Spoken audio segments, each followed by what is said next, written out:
जय श्री राम। प्रिय मित्र,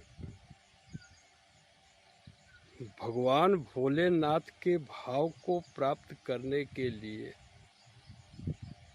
श्री राम आधार शांति केंद्र से जुड़ जाएं, जहां से आप वे सभी भाव प्राप्त कर सकते हैं जिसके बस में भगवान खुद रहते हैं। यह आपके मित्र का निजी अनुभव है। जय श्री राम।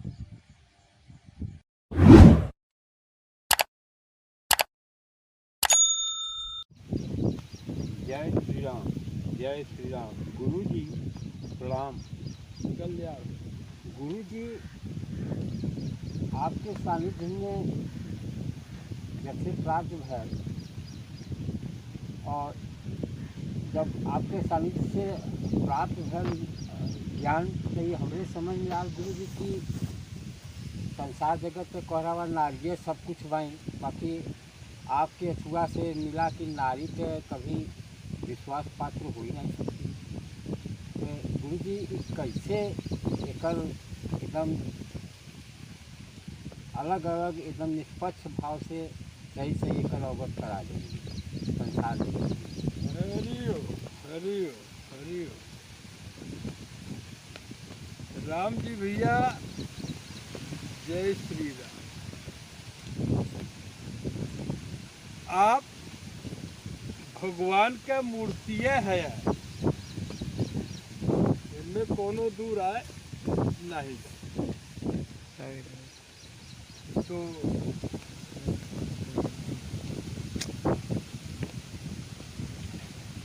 इस सृष्टि चक्र में जय श्री राम मित्र जो भी इस भाव का दर्शन करे वह यह जान ले अच्छे से कि यह जो लीला स्थली है, इसमें जहाँ तक living activity of non living elements यानी आकाश के अंदर जो तत्व है वे सभी अचेतन है, कॉन्शियसनेस इसमें है नहीं। तो इसमें जो नारी का स्वरूप है वह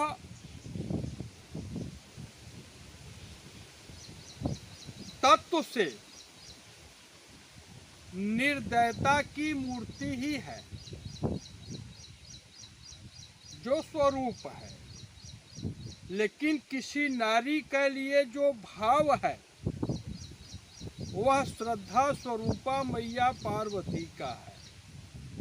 यानी हर नारी के हृदय में श्रद्धा स्वरूपा मैया पार्वती का वास है। अब आपके इस मित्र का ऐसा विश्वास है, तो ऐसे मनुष्य जो नारी के रूप को सत्य मान रहे हैं, वैसे तो कोई रूप ही सत्य नहीं है। हर रूप जो भी जन्मा है सबकी मृत्यु होगी और फिर मरने के बाद जन्म भी सबका होगा कर्मानुसार।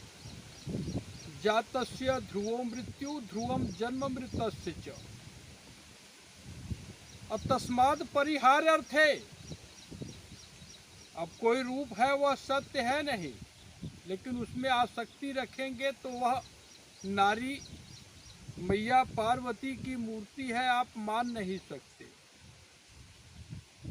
पिता आपके शिव जी ही है, आप यह मान नहीं सकते। तो राम जी भैया, जहाँ तक आपका यह अनुभव है कि नारी विश्वास की पात्र नहीं हो सकती, तो आप सीधे सीधे जान लें कि त्रेता युग में जब करीब 8 लाख साल पहले श्री राम जी जो सबके आत्मा है, जिनके सपोर्ट से सब धरती के प्रत्येक मनुष्य का शरीर चल रहा है। आत्मा राम का सपोर्ट न हो तो कोई भी रूप न तो सोच सकता है, न तो कार्य कर सकता है, न तो कुछ बोल सकता है। तो उसी समय श्री दशरथ जी स्पष्ट कर चुके हैं कि कवने अवसर का भयो अगयौ नारी विश्वास। यानी जब तक ये प्रलय नहीं होगा तब तक धरती पर कोई नारी विश्वास की मूर्ति हो ही नहीं सकती, यह निश्चित है। नारी स्वभाव से ही शंका की खान होती है, तो रूप से लगाव रखेंगे तो निश्चित है कि आपकी बुद्धि शंका और क्रूरता दो की ही तलवा चाटेगी और आप मनुष्य जन्म के परम लाभ से बच जाएंगे। तो आप सीधे राम जी भैया जान लें कि अगर आज इस धरती पर कोई नारी पर विश्वास करता है तो उससे बड़ा बेवकूफ दूसरा हो ही नहीं सकता। अब वचन मोर मृखा न होई। अब ये जो मेहर जोइला लोग हैं उनको यह बात अच्छी नहीं लगेगी भैया, लेकिन बात सत्य है।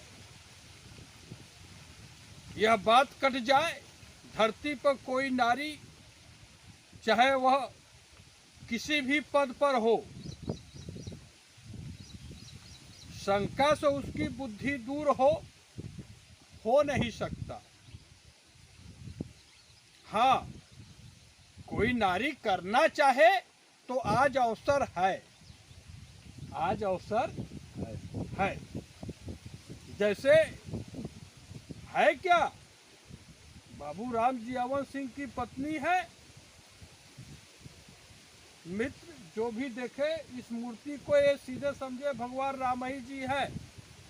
इनकी पत्नी लंबू जी, जिनका नाम गोलू है, इनकी माता जी बाबू देवराज सिंह की माता जी, वो सीता रूप को प्राप्त हो चुकी हैं। वो सपने में भी राम जी भाई के विपरीत नहीं सोचती।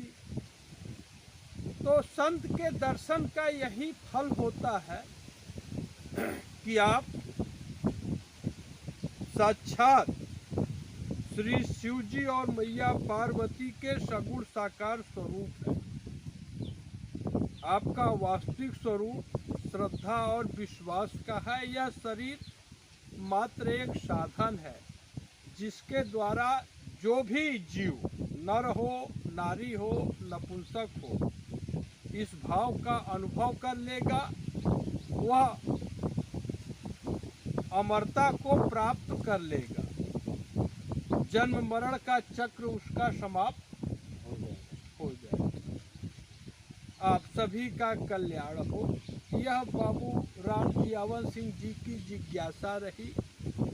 और जहाँ तक अब इनका किसी रूप से कोई स्वार्थ है नहीं, किसी नारी का गर्भ चाहिए नहीं, नारी के रूप का दर्शन करना नहीं है, भग और अस्तर में कोई आसक्ति रहा नहीं। तो इसी को माई के दूध के कर्ज से उद्धार होना कहते हैं।